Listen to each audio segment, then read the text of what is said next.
In this week's episode of the Wild 7 Studio Backlot, we're going to restore a vintage lens and tell you what it means to CLA. Stay tuned. Welcome back to the Wild 7 Studios Backlot. I'm Chris, your host. This is your source for all things filmmaking tips, production tips, lenses, gear tutorials, all that fun stuff. As many of you know who watch the channel, I love lenses. It's probably my favorite subject to talk about here.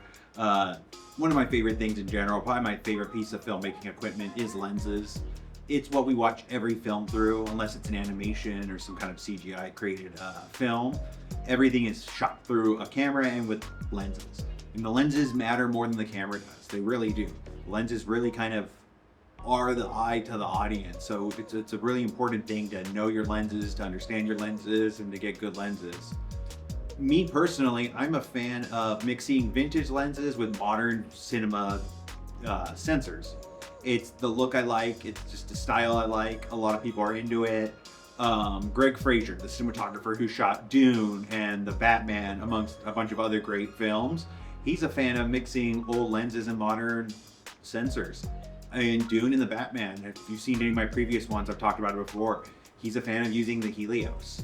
He has a Helios 58mm f2 lens with a swirly bokeh that was rehoused by Iron Glass. And he's used that a lot on Dune, Dune 2, and the Batman films. So there's a time and a place for vintage lenses. I'm also a big fan. I own a Helios as well. I have a set of Russian lenses. It's kind of a hodgepodge put together set of vintage lenses. But I'm a big fan of this set. It's a really nice set. We rent it through Wild 7 Studios, so if you're here in the Los Angeles area, feel free to click on our share grid and test them out. And if you want to just try them out here at Wild 7 Studios, just drop a comment, hit us up in our DMs via Instagram. We're at Wild 7 Studios on Instagram. We respond to everyone through there. We're an open studio. We like to let people come through, test things out, try stuff. We'll set up some lights for you, get some bokeh going. It's a cool creative place, and we like to encourage people to try things out before they rent them through us. But in today's episode, we're going to be talking about this lens specifically. And let me hold it up, see if I can get it in focus. There we go. As you can see, this one has already been cine-modded. I've actually used this recently in a production. We just shot a short film here at Wild 7 Studios called Scream Queen. And I use this lens for several shots in Scream Queen. I don't know if I'm going to show them yet. They're a little spoilery, and our director, April Mendoza, doesn't want to drop any spoilers too soon. But good news is Scream Queen is near wrap in post-production. April has got a picture lock almost done. That's going to hit the festival circuit very soon. So if you're here in Los Angeles, there's going to be some screenings coming up in the near future. Also, we'll be posting those on our Wild 7 Instagram, so keep an eye out for that. But this specific lens might be my single favorite vintage lens out of every single vintage lens I own. I probably have about 60, 70 vintage lenses total, somewhere in that ballpark. I'll have to count one day. Of those 60 or 70, I have about 30 of them cine-modded. And this is probably my single favorite out of every single one of them. And I got it recently. I've been wanting this lens for a while, but there was a little incident here at Wild 7 Studios that caused me to get this. And it was a hawk. We had a giant, I'm being a little hyperbolic. I wouldn't say it was a giant hawk, but it was a big hawk. It was a big bird. It was a lot bigger bird than we're used to seeing. And it flew on our fire escape here in downtown LA, which if you didn't know, yeah, we have hawks in downtown LA. Yeah, we have city birds here besides pigeons. But this hawk flew on our fire escape. It sounded majestic. It sounded like something out of the Lord of the Rings. It was super cool. And it made me want to buy a lens. So I went and got this specific lens right here. This is the Minolta Rokkor 58mm f1.2. Yes, f1.2 Hawkeye. And that's why they call this the Hawkeye. When you see it all the way open, it's pretty crazy. You can see me there. I'm flipped upside down in the image. That's how lenses work, if you didn't know that. Let's see if I can get my eye in focus. Yeah, there we go. Very cool. Yeah, it's a super cool lens. This thing is a ton of fun. I've had a blast with it so far. There's me upside down, just being done with this. But this lens, when it came to me, wasn't in fantastic shape, so we had to restore it. And this is the first time it gave me an opportunity to actually like restore a lens for you guys here, kind of step by step. So the process to restore a lens in film is called CLA.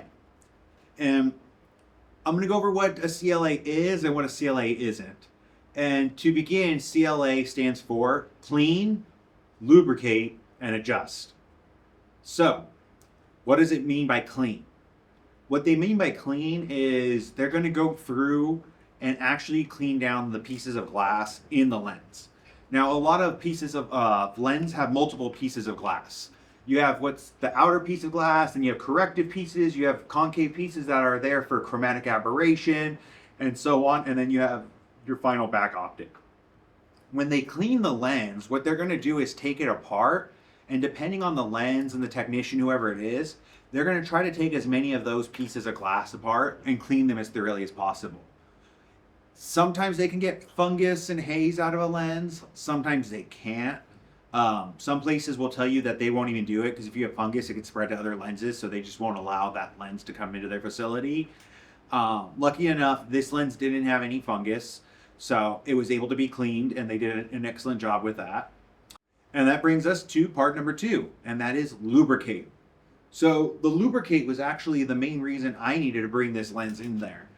And I'm really happy with the job they've done. It's a great job. But when they lubricate the lens, specifically they're lubricating your f-stop gear, which it's a click gear. It shouldn't need too much lubrication. If you have it unclicked, you might need it lubricated. I'm not exactly sure. I'm not sure. You need to ask someone else about that. Maybe reach out to someone, a specialist. But for this lens specifically, the focus ring, that's actually where I had the most problems. You can see now that I can make a full turn. I can go all the way on there at the infinity focus. Let's see if I can get in focus. I'm all the way at infinity. Try to keep my eye away from there. And now I can go all the way to the close focus. Bam, right there. Before, I couldn't do that. Before, I basically would get caught up at about 8-9 meters, so my lens would only make about 80% of its full turn, so it couldn't go into infinity focus. I knew the lens was fine, it hadn't been dropped, it hadn't been broken, and I could literally force it real hard to go into infinity focus. It's just not something I wanted to do, and I knew what was going on. It was just dry lubrication in there. That lubrication and oil gets real gunky, and eventually it just kind of hardens and stiffens inside of there. So I needed them to clean it up and lubricate the lens. And they did a great job. I'm able to go full turn all the way one end to the other. I am going to take it in again, though. This is something you may want to know, and it's something I wish I had told them, but I didn't. I didn't let them know that I'm using this lens for film. So they didn't lubricate it a lot. So it's a little bit stiff. And I've used it with a couple follow focus motors, and they may slip a little bit, especially because this thing doesn't stay in the exact same spot. It moves a little bit. The helicoid in there goes forward and backwards just a hair. So you're going to want to make sure that when you ask them to lube up the lens, to maybe use a little bit more lube than usual. They might be doing this specifically for photographers who don't really want that to be moving so quick. But us filmmakers, we are in a little bit of a different game, so you might want to have a little extra lube on yours. And the final part of clean, lubricate, and adjust is that part, adjust. So this is kind of the most complicated part of it. This is the part I could never do myself, and it takes a technician. But when they adjust the lens, what they're actually doing is making sure that all the focuses are at the right spot, that they actually match what they should match, that your close focus matches your close focus and your far focus matches your far focus. Sometimes these lenses can slip, sometimes they get dropped. Just out of use, people can kind of over crank the gear on it. It shouldn't happen, but I've had a couple old lenses that have done that. I had a Canon FD, this really fantastic Canon FD that someone accidentally did that too. Broke my heart. But yeah, that can happen if you crank one of these photo lenses a little too hard and you're a little too rough with them. So that's the last part of clean, lubricate, and adjust. The things a CLA does not do is they're not going to fix a broken lens. So it's not a repair, it's a maintenance thing. Think about it as like if you're taking your car for a tune-up, you're getting a tune-up, not maintenance, or excuse me, not full-on repairs. They're going to make sure things are working good, make sure your oils are clean, all that stuff, but they're not going to fix your broken radiator. They're not going to fix your broken AC, you know?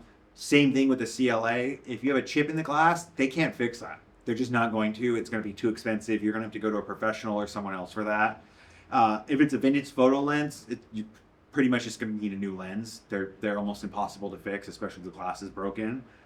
A CLA is not a cine mod either. They're not going to do any of this stuff. They're not going to add gears. They're not going to add front rings. They're not going to add back rings the way I do. It's just not what they do. A CLA is just a maintenance thing. It's going to get it going and up and usable again.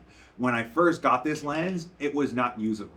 If I wanted to frame up a couple shots, I can get away with a couple shots, but it wasn't something I would take to set and use on set. Now I can use this on set. Now I feel confident filming with this thing. It's a fantastic lens. When we have Screen Queen done, I'm very excited to show you some footage from there. So one of the other big adjustments that I did to this lens, and it's something that not every lens needs, but some lenses do, and it gets us into a little interesting subject, and that's thorium. So thorium is a type of glass that is slightly radiated. You can actually take a Geiger meter, it's a Geiger counter, I forget exactly what they're called, but they're the measuring tool to measure radiation. Now, it's nothing to worry about. It's not going to cause any problems. I wouldn't put one of these in your lap, and I wouldn't break any of the glass and chew it or put it into your body in any way, shape, or form. But other than that, it's pretty harmless. But it will make the lens turn yellow.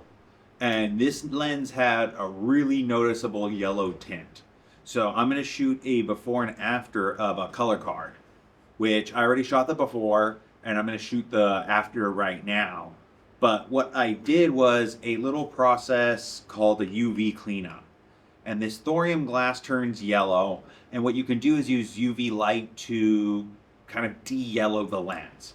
You could sit it outside and let the sun do that. Apparently that takes weeks, if not months to do, just because the direct sunlight, you know, the sun moves like that. So you're only going to get direct sunlight for a little portion of the day. I ordered this online. It is a UV lamp. See that right there? You can't see it very well. Put it closer to my face so it stays in focus. But it's a little UV lamp. I'll show you. I got some videos of it in practice. So the way I did this was I opened the lens so that both sides were completely open and you can see. Open the lens all the way up so it's at f1.2. And then I put some foil. I had this foil tape. Put it down, and then I put the light about an inch above the glass, so it was kind of exposing the entirety of the glass. And I left it there for about 96, 97 hours. It was there a little over 4 days. And I think it did a really good job in the cleanup. We'll look at the before and after. There's no LUT on this. There's no anything. I just did a color space transform just so that it's in the right color space. But you can kind of see the color shift right here. Yeah, if you want to order one of these tools, this little thing is like $7 on Amazon, really cheap. It's a very simple way to clean up your glass. I have a couple of lenses in my Takamore set that are a little yellow that I've had to clean up. Cinematographer Carol Kim, she has kind of an eagle eye for those things and noticed all the ones that were yellow like instantly, right away. She could tell like the color shift. So I'm going to go through all those and get those cleaned up, and I might make a video on that whole process, start to finish. But yeah, that's a different part of modifying and fixing up these vintage lenses. But now I'm actually going to show you some test footage from this thing. I had it CLA'd recently, and I took it to my house, and I asked the most beautiful model I've ever worked with, her name is Fiona, if she could help me out with this video. So take a peek at this video. I shot this all with the Hawkeye. Most of it is in slow motion, but enjoy.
All right, as you can see, the Hawkeye, awesome lens, tons of fun, lots of character, especially when it's all the way wide open at f1.2.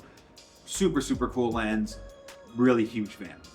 We rent this lens and the rest of our Minolta Rokkor set. I have a huge set of Minolta Rokkors. It's got that 500 millimeter you've seen in some of the other videos, all the way to a 17 millimeter, not fisheye. So 17 millimeter, I don't want to say zero distortion, but very minimal distortion lens. Super cool wide angle lens. And like I said before, if you're in Los Angeles, reach out to us. Come play with lenses with us and we'll have a good time.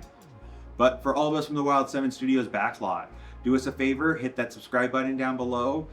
Does a lot, really matters to us, really means a lot. We're gonna have some cool videos coming up soon in the near future, so stay tuned.